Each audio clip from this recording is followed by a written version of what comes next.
Picture yourself sitting right across from the hiring manager. Oh, man. Right.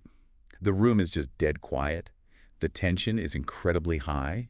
You can actually hear the faint hum of the air conditioner in the background. I know that feeling so well. We all do. And they look down at your resume, they pause, they look back up at you, and they smile. And in just a few seconds, they're going to ask a question that could literally change the trajectory of your career. No pressure at all, right? Exactly. No pressure. But what we often forget in that agonizing moment of silence is that the person sitting across from you, the hiring manager, is operating from a place of intense risk aversion. Yes. That is the hidden dynamic of every single job interview. Because the cost of a bad hire is just so heavily penalized in modern corporate structures. So they aren't just evaluating your skills, they're essentially scanning for red flags. They're trying to predict your future behavior based on, like, microscopic cues in your communication. Which brings us to the core of our deep dive today here on The English Effect. We are unpacking a comprehensive pedagogical guide designed to help you master the 5 most common interview questions. And as the business mentor on the show, my mission today is to decode the hidden psychology behind what these managers are actually testing and contrast the really weak responses with undeniable ones. And as your language coach, I'm going to make sure we equip you with the high-level business English vocabulary, the collocations, and the idioms required to project true executive presence. Right. And before we dive into the deep end, if you want to really master everything we talk about today, make sure to follow the English Effect podcast, subscribe to us on YouTube, and definitely download the free vocabulary companion from the link in the description. Yes, please do that. It has all the vocabulary we are going to cover today. So if we distill this entire guide down to a single guiding philosophy, it's this. Confident communication comes from preparation, not memorization. I mean, that is huge. When you memorize a script, you place this enormous cognitive load on your brain. If you forget a single word, your stress spikes, the facade crumbles, and you just appear fragile. Right, because preparation is completely different. It's about internalizing a structural framework. It allows you to remain agile, responsive, and most importantly, authentic in the room. You want to sound like a serious professional, not, a chatbot reciting text. So true. Yeah. So let's step right into that framework. Mm-hmm. Interviews don't begin when you answer the first question. They begin with the transition from the initial handshake to the inevitable icebreaker, which is, tell me about yourself. The classic. It feels like a casual prompt, almost like they're just making polite conversation while their computer boots up or something. But the guide emphasizes that the interview has absolutely begun. This is a carefully disguised test of your executive functioning. Right. Specifically, it measures your ability to self-edit in real time. They are testing whether you understand the boundary between your personal narrative and your professional value. And it is remarkably tempting to treat that question like an invitation to recite an autobiography. Our source provides a fantastic example of a candidate falling into this exact trap. Oh, let's hear the weak answer. Okay, the weak answer goes something like this. Well, I live in Boston and I'm super passionate about digital media. I'm a novel seeker. I also love to go home and cook a really good meal because food is a big part of my life. Yikes. When a hiring manager hears that, their mental energy just drains immediately. Yeah. Because you are forcing them to do the heavy lifting of figuring out how your love for cooking translates into you being effective at this specific job. It introduces managerial fatigue before the real questions even begin. You're just dumping information on them. Exactly. So contrast this with the strong answer, which completely shifts the cognitive burden. Listen to the structure here. Which response sounds more professional to you? I'm a digital marketing specialist with over 5 years of experience managing multi-channel campaigns for international brands. I've recently focused on data-driven strategy, and I'm now looking to bring that expertise into a dynamic team like yours. Wow. I mean, that is day and night. It is. That response is utilizing what the author calls the present, past, future formula. You start by establishing your present professional identity. Then you briefly reference your past experience to validate that identity. And finally, you pivot to the future, specifically mapping your goals onto their company. It reminds me of anchoring a boat. Yeah. You have to drop a heavy anchor right now, which is your present professional value, before you let the narrative drift into the past. That's a great analogy. Because if you don't anchor them first, they just get lost to your history. And the vocabulary doing the heavy lifting there is fascinating. Oh, absolutely. As a language coach, I love dissecting this. Instead of saying, I use a lot of platforms, The candidate says they manage multi-channel campaigns. Right. Instead of saying guessing what works, their strategy is data-driven. The guide specifically highlights the power of these action verbs. You don't just say, I was in charge of a project. You say, you spearheaded. Spearheaded. I love that word. Yeah, you don't say you got better at a skill. You say you honed your ability. These are strong collocations, words that naturally and professionally cluster together in corporate English, and they subconsciously signal to the interviewer that you belong in their environment. But let me push back on this a little bit, though, because I'm thinking about the real workplace here. Mm-hmm. If I'm going to be working with these people for 40 hours a week, I want them to know I'm an interesting human being, Yeah. Not just some marketing robot who speaks exclusively in action verbs. Yeah. Isn't there a danger in stripping out all the personality? Well, that raises Exactly. You have to calibrate your personality to the cultural baseline of the company. So once you've successfully anchored your identity and passed that initial self-editing test, the hiring manager's brain makes a psychological shift. They know who you are. Now they need to know if you are a flight risk. Which brings us to the motivation check. Why do you want to work here? Right. Because if we look at the data provided in the sources, replacing an employee is staggeringly expensive. Oh, the hidden costs are huge. Huge. So the manager's trying to figure out if you genuinely want to be in their specific office or if you are just blindly firing off resumes to pay the rent. They are probing for long-term commitment. And the generic answer is a massive red flag here. If a candidate says, I just want to work for a big company because of the stability, they are communicating that the employer is totally interchangeable. Yeah, it's like a venture capitalist listening to a founder pitch a startup. The investor doesn't just want to know that the founder wants to make money. They want to know the founder has a deep, borderline obsessive connection to the specific problem that product solves. Right. If the founder just says, I want to run a profitable business, the investor walks away. And the source highlights a brilliant example of a strong answer regarding a candidate applying to a medical charity. Yes. Instead of offering a platitude about how, charity work is nice, the candidate explains that their family's experience with a heart condition inspired them to participate in the organization's Heart Run initiative. Wow, that's specific. Very. And then they explain how they want to apply their professional skills to scale that specific mission. See, it proves undeniable, authentic engagement. You cannot fake that level of specific research.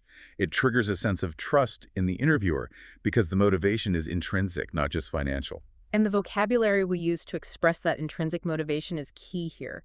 The guide suggests phrases like seeking professional fulfillment. Professional fulfillment. Exactly. You tell them that their specific mission resonates with you. You utilize idioms like being ready to hit the ground running. Oh, I hear that one in meetings all the time. Right, and it signals to the risk-averse manager that you won't require 6 months of expensive hand-holding before you start producing value. So you are painting a picture of someone who is emotionally invested in the company's success before day one.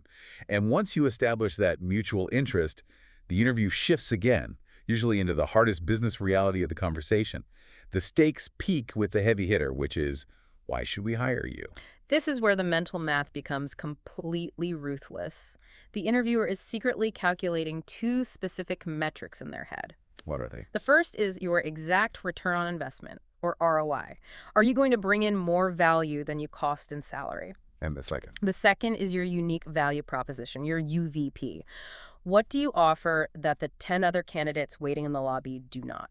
So the default answer here is usually a string of adjectives. I'm hardworking, I'm a fast learner, and I have relevant experience. We've all said it. Oh, a million times. Yeah. But reading the source material, you realize that anyone can claim those traits. Adjectives carry 0 weight because they lack proof. Exactly. Adjectives are claims, numbers are evidence. The source introduces what they call the value method, which demands quantification. And the strong example they provide is an absolute masterclass in this. Let's hear it. The candidate says, I bring 7 years of enterprise B2B sales experience, exceeding quota by 134%. My engineering background allows for credible C-suite talks, which directly supports your goal of 100 million ARR. Okay, let's unpack that terminology for a second, because those acronyms are doing heavy, heavy lifting. Yes, let's do it. They mention B2B, meaning business-to-business sales, and they reference the C-suite, which means they know how to talk to CEOs and chief financial officers. And crucially, they mention ARR. For anyone outside of corporate finance, ARR stands for annual recurring revenue.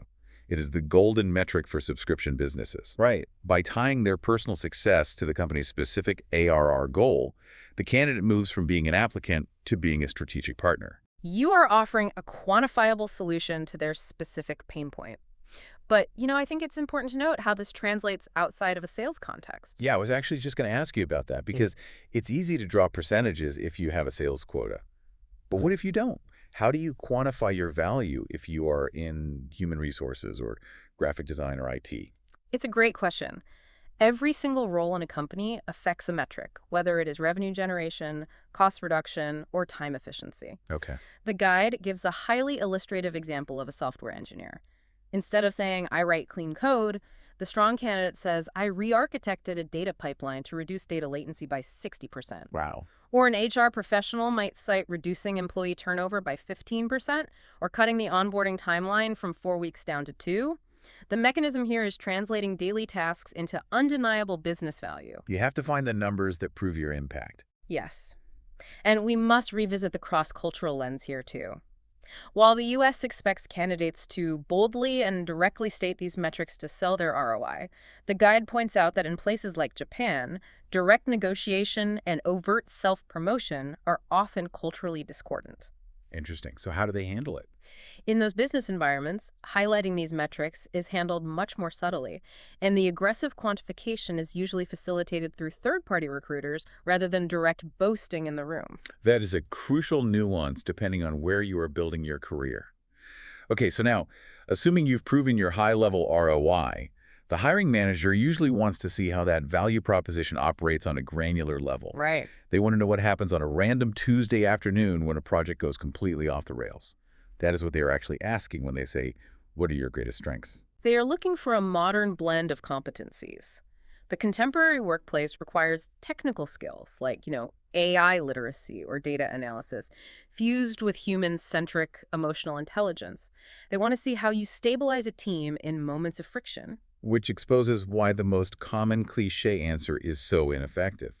The classic, I'm a hard worker and I am a great team player. Oh, the team player. Right. Every single job description explicitly asks for a team player. So why does the source identify this as a weak answer? Because the phrase team player lacks operational context. The psychological mechanism of a convincing answer relies on the concept of show, don't tell. Right. If you merely claim a strength, the interviewer's brain automatically categorizes it as a rehearsed platitude. A strength is only credible if you can paint a vivid picture of it functioning under pressure. So the strong answer they provide doesn't just claim adaptability. It provides the architectural blueprint of that adaptability. Yeah. The candidate says, I recently took over a project halfway through, restructured the timeline, and delivered ahead of schedule. Yeah. You are proving that your adaptability actually saved the company from a logistical disaster.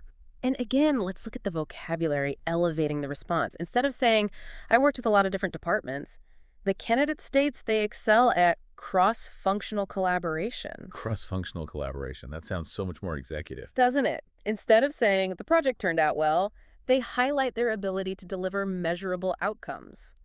These calculations prove that you understand the complex mechanics of a modern business ecosystem, not just the isolated tasks of your little department. Which is exactly what managers want to hear. Mm-hmm. And then, unfortunately, we arrive at the vulnerability check, the psychological minefield that everyone dreads. What is your biggest weakness? Oh, yes. When a hiring manager asks us, they are testing your self-awareness and your growth mindset. More profoundly, they are trying to see how you process professional feedback. Basically, will you be defensive, or are you capable of objective self-evaluation? Exactly. We really need to dismantle the myth of the disguised strength here. So many people, myself included in the past, have been taught to use the old, I'm a perfectionist, I just care too much, I work too hard routine. Yeah, and when you attempt to disguise a strength as a weakness, you immediately trigger the interviewer's threat detection instinct. Interesting. It sounds evasive, it signals a lack of self-awareness, and frankly, it insults their intelligence. By trying to sound flawless, you actually prove that you are unable to handle constructive criticism. It backfires completely. So the guide offers a golden rule for navigating this trap.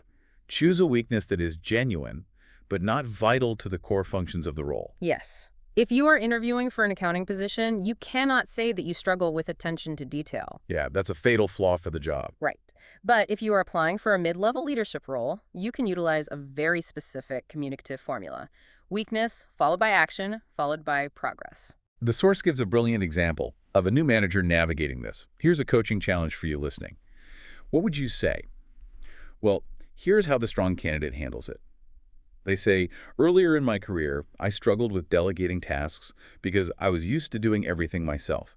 Over time, I've learned to trust my team, and now I focus on creating structure and clarity when assigning responsibilities. Notice the psychology of that response. Struggling to delegate is a massive and very real issue for new managers. Oh, 100%. By admitting a genuine flaw, you disarm the interviewer's skepticism. But by immediately following it with an action plan creating structure and clarity, you force their brain to view you not as a liability, but as a proactive problem solver. You take control of the narrative. And the language of self-reflection is critical here. You might admit that a particular flaw takes a toll on productivity, but you demonstrate how you mitigated it. You prove that you don't just passively live with your flaws, you actively manage them. It demonstrates a profound level of professional maturity. So, as we synthesize all of this data from the deep dive today, what is the core directive for you, the listener, as you prepare for your next career move? The source leaves us with one non-negotiable takeaway. You must practice these frameworks aloud. It is the difference between knowing the lyrics to a song and actually being able to sing it on stage.